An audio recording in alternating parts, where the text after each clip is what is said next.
Rasman. Rasman preskon lagi, wow. Rasman udah tahu belum? Mabes Polri bagian cyber tanggal 4 manggil Rasman. Udah tahu belum mau dites kesehatannya Rasman sama sidik jari? Jangan-jangan Rasman mau ditahan, well. Nanti Rasman nggak bisa preskon lagi, gimana Rasman? Lambung udah sembuh belum? Nanti bawa lambung, kasihan bapak-bapak di Mabes Rasman. Aduh Rasman, tidur nyenyak Rasman malam ini. Besok tanggal 4 November Rasman. Tidur nyenyak dulu.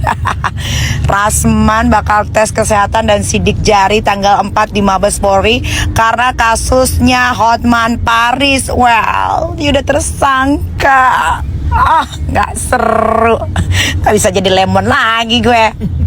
Lagian Rasman, lu berkasus sama gue sih. Yang udah-udah kalau berkasus sama gue, pasti masa lalu bakalan diubek-ubek Rasman.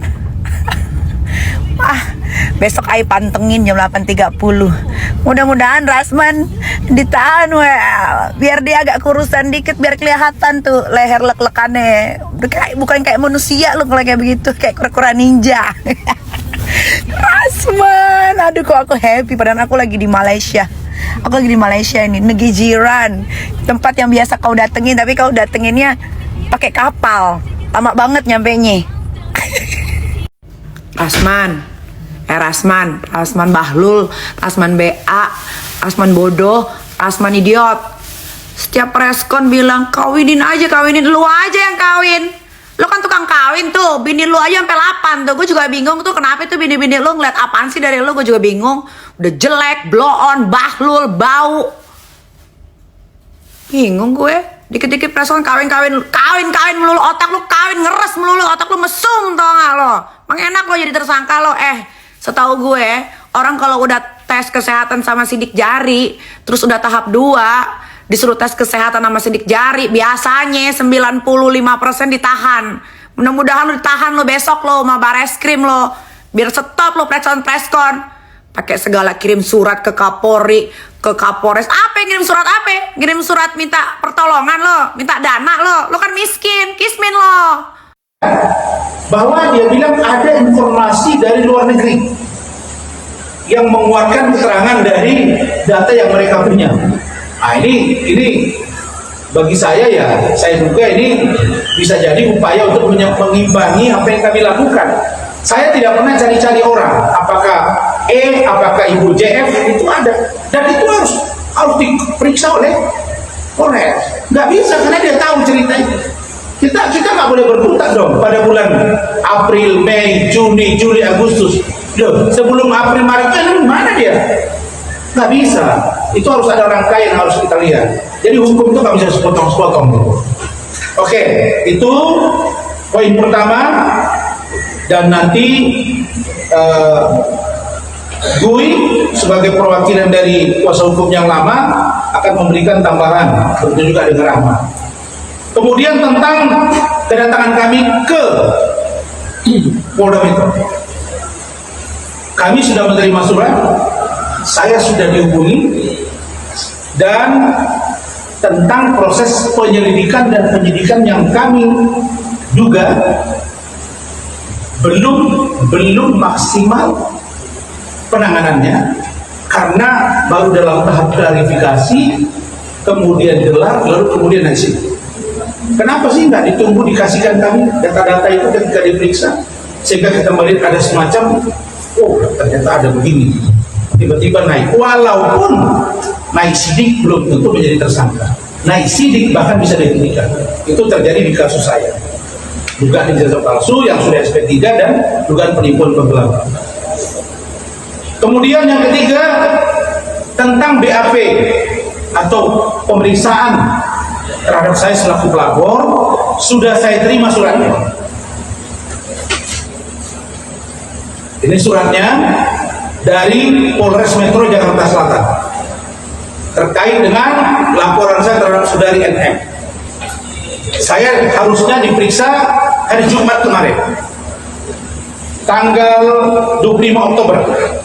Tapi karena saya masih berada di luar kota dan hari ini kita masih preskon, kemarin saya masih di luar kota, baru nyampe Malang, maka saya minta untuk ditunda ke minggu depan. Itu laporan saya terhadap saudari NM. Sedangkan laporan dari Pak Umar Bajide terhadap NM dalam proses. Terkait dengan laporan saudari NM kepada kami, tim hukum di Polda Metro, kami tunggu pemberitahuannya untuk kami nanti datang, dan seluruhnya akan kita sampaikan kepada rekan-rekan media. Yang terakhir tentang BAP tambahan terhadap saudari Denis Cahyesta. Kami sudah diperiksa hari Kamis kemarin dan sesuai dengan petunjuk jaksa sudah dipenuhi. Mudah-mudahan dalam waktu dekat akan segera disidangkan. Saudara-saudara, untuk stressing point sore hari ini adalah bahwa laporan saudari saudara Hotman Paris kepada Rasman dan Imakin, tersangkanya 2. Ya. Jadi jangan selalu disebut-sebut si botak, tapi kok nggak pernah sebut Ikrimah. Dan pasal yang disampaikan ke saya itu adalah pasal 27 ayat 3, Junto 310 311, dan Junto pasal 55 ayat 1 ke 1, dan juga pasal 64 KUHP. Artinya penyidik tahu bahwa pelaku utama dari yang diduga pencemaran nama baik itu adalah orang lain yang dalam tanda pemahaman hukum kita IK atau yang sudah disebut dalam berita acara. Iya, atau PIA. Kenapa saya katakan? Masa iya saya pasal 55 dikenakan kayak korupsi aja? Yang saya tangani kasus yang pasal 55 itu banyaknya orang tidak pidana korupsi, turut serta. Apa untungnya saya turut serta? Seperti ini kita preskon kemarin ada di sini Fadel, terus dibilang tidak ada. Karena itu berlarut-larut, maka oke, lempar saja ke pengadilan. Nanti kita akan lihat. Jadi besok teman-teman media saya harapkan berkenan hadir di Mabes Polri untuk jam 8. Saya ada di sana dengan saudari Ikrimah, dan setelah itu akan lanjut ke Kejaksaan Negeri Jakarta Utara. Semua proses persidangan saya harapkan teman-teman media semua memantau, dan saya terima kasih kepada beberapa TV yang telah mengatensi setiap penanganan kasus yang saya lakukan baik terhadap saya, dan saya terima kasih dan salam saya kepada beberapa media termasuk iNews dan beberapa TV lain yang atensi terhadap kasus ini. Saya kira itu dari saya.